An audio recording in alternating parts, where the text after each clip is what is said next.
नमस्कार दोस्तों। तो अब हम आज फिनिश करने जा रहे हैं अपने कॉस्टिंग के सिलेबस को और आपका लास्ट चैप्टर है lesson 2 reconciliation of cost and financial account. नाम से पता चल रहा है रिकन्सिलेशन वर्ड ही वहाँ आता है जहाँ पे डिफरेंस होती है दो चीज़ों में, कॉस्ट अकाउंट में और फाइनेंशियल अकाउंट में। जो भी डिफरेंस है उसको हम देखेंगे और उसी के पता लगाने के प्रोसेस को हम रिकन्सिलेशन बोलते हैं।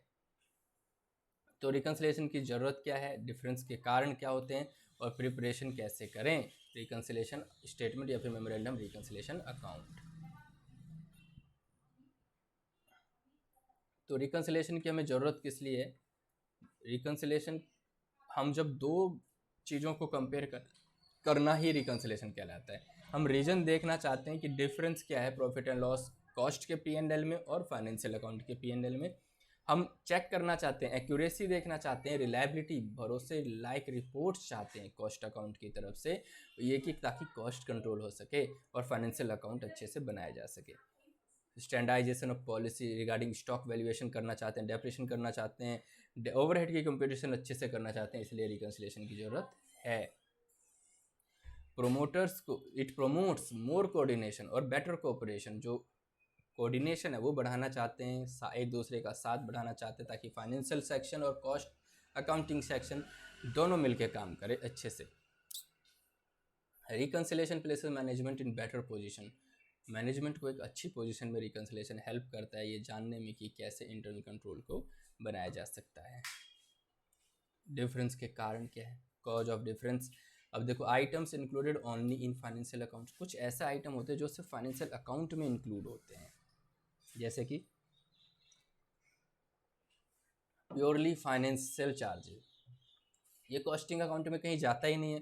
Financial charges, loss on sale of capital assets, loss in investment, discount in issue of bonds, share and debentures, interest on bank loan, mortgage debenture, expense of the company transfer office, damages payable, penalty and fine, losses due to scrapping of machinery, remuneration paid to the proprietor in excess of a fair reward for services rendered।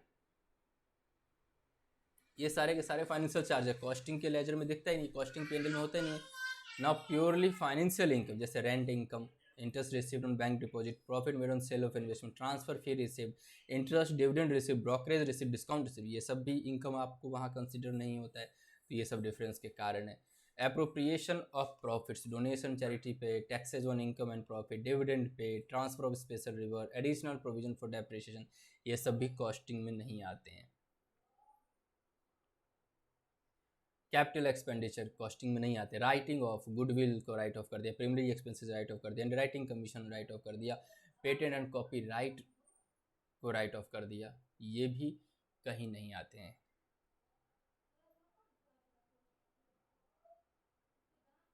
ठीक है, आगे है items included only in cost accounts. वो item जो सिर्फ cost account में include होते हैं। Notional interest on capital, notional rent, notional depreciation, notional salary, ये सब सिर्फ कॉस्ट अकाउंट होते हैं, वहाँ तो एक्चुअल होते हैं। अगला है over and under absorption of overhead, ये भी सिर्फ कॉस्टिंग में ही दिखता है, वहाँ पे नहीं दिखता है अकाउंटिंग में। Adoption of different basis of valuation of stock, financial account में स्टॉक की वैल्यूएशन किसी और तरीके से हो सकती है, कॉस्टिंग अकाउंट में किसी और तरीके से। रॉ मटेरियल की वैल्यूएशन फीफो है, लीफो है, वर्क इन प्रोग्रेस की वैल्यूएशन कैसे कर रहे हैं, प्राइम कॉस्ट पे कर रहे हैं, फैक्ट्री कॉस्ट पे कर रहे हैं, कॉस्ट ऑफ प्रोडक्शन पे कर रहे हैं, ये सब डिफरेंस है। फिनिश गुड्स की वैल्यूएशन कैसे कर रहे हैं, ये सारी डिफरेंसेस हैं। डेप्रिसिएशन मेथड कुछ अलग हो सकता है, कॉस्टिंग में कुछ और सकता है, कंपनी अकाउंट में कुछ और होता है, टैक्स के अकॉर्डिंग कुछ और होता है। एबनॉर्मल गेन और लॉस क्या डिफरेंस, ट्रीटमेंट अलग अलग हो सकता है। तो ये सारे डिफरेंस के कारण है। अब इस डिफरेंस को फाइंड आउट करके एक जगह लिखना ही रिकन्सिलेशन है, प्रिपरेशन ऑफ रिकन्सिलेशन स्टेटमेंट और मेमोरेंडम रिकन्सिलेशन अकाउंट। तो अब देखो, proforma of reconciliation statement. Reconciliation statement का प्रोफॉर्मा कैसे बनता है, आपको कैसे करना है। Profit as per cost accountant, cost accounts के हिसाब से प्रॉफिट क्या है वो ले लो, फिर उसमें ऐड करो over absorption of overhead in cost account, over valuation of opening stock, under valuation of closing stock, financial income not recorded in cost account, ये सब ऐड कर दो। फिर items charge only in cost account, फिर less करो under absorption of overhead, under valuation of opening stock, over valuation of closing stock और purely financial charges, यह आ जाएगा profit as per financial account. ये स्टेटमेंट बन गई। अब proforma of memorandum reconciliation account. अब मेमोरेंडम रिकन्सिलेशन अकाउंट का परफॉर्मा कैसे, to loss as per cost account, ये हो जाएगा यहाँ पे to profit as per cost account, to financial expenses, to financial income, to under absorption, to over absorption, to under valuation opening stock, to over valuation of opening stock, to over valuation of closing stock, to under valuation of closing stock, to profit as per financial, to loss as per financials. तो ये इसका pro forma था। अब आप इस question को try करो, इसके हिसाब से आप इसको बना सकते हो। ये क्वेश्चन है, P&L अकाउंट दिया हुआ है, सारे के सारे खर्चे दिए गए हैं, रिकन्सिलेशन स्टेटमेंट बनाओ, आप देख लो उसमें profit as per financial account क्या है, उसमें ऐड कर दो जो जो हमने ऊपर आइटम्स देखी हैं, लेस कर दो जो ऑलरेडी हमें पता है, उसके बाद ये निकल के आ जाएगा। तो बहुत सिंपल सा चैप्टर है, बहुत ही आसान चैप्टर है। अगर ये आता है क्वेश्चन पेपर में तो आपको अटेम्प्ट करना ही चाहिए। इससे पिछला चैप्टर भी जो इंटीग्रल नॉन इंटीग्रल अकाउंट वाला बहुत सिंपल है, ये वाला भी बहुत सिंपल है, इसमें कुछ भी नहीं सोचना, बस एक अकाउंटिंग तरीका, छोटी सी कैलकुलेशन है वो आपको दिमाग में रखनी है, या फिर कुछ जर्नल एंट्रीज की बात है। तो यहाँ आप बना सकते हो रिकन्सिलेशन स्टेटमेंट, और ये सारे के सारे क्वेश्चंस आप कर सकते हो। कॉन्सेप्चुअल वाइज कुछ भी नहीं है इस चैप्टर में ज़्यादा। तो अब देखते हैं क्या है नेक्स्ट हमारा, और क्या रह गया इस चैप्टर में हमें समझने के लिए या पढ़ने के लिए।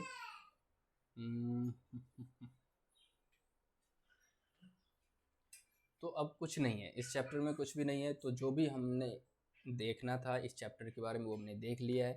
आप एग्जांपल्स कीजिए, समझिए, वीडियोज़ को 1 से 2 बार देखिए। मैं 100% श्योर हूँ कि आपको ये सब चीज़ें समझ में आ जाएंगी। बहुत ही सिंपल चैप्टर है। तो दोस्तों इस तरीके से आपका पूरा कॉस्टिंग का सिलेबस फिनिश हुआ है आज। अब हम 10 ईयर की तरफ बढ़ेंगे और 10 ईयर से समझेंगे कि कौन कौन से क्वेश्चंस पेपर में पूछे जा रहे हैं, कैसे क्वेश्चन को अटैम्प्ट करें ताकि आप अच्छे से इस सब्जेक्ट को अटैम्प्ट कर सकते हैं। तो मिलते हैं नेक्स्ट वीडियो में, 10 ईयर की शुरुआत करेंगे। तब तक के लिए गुड बाय दोस्तों, टेक केयर।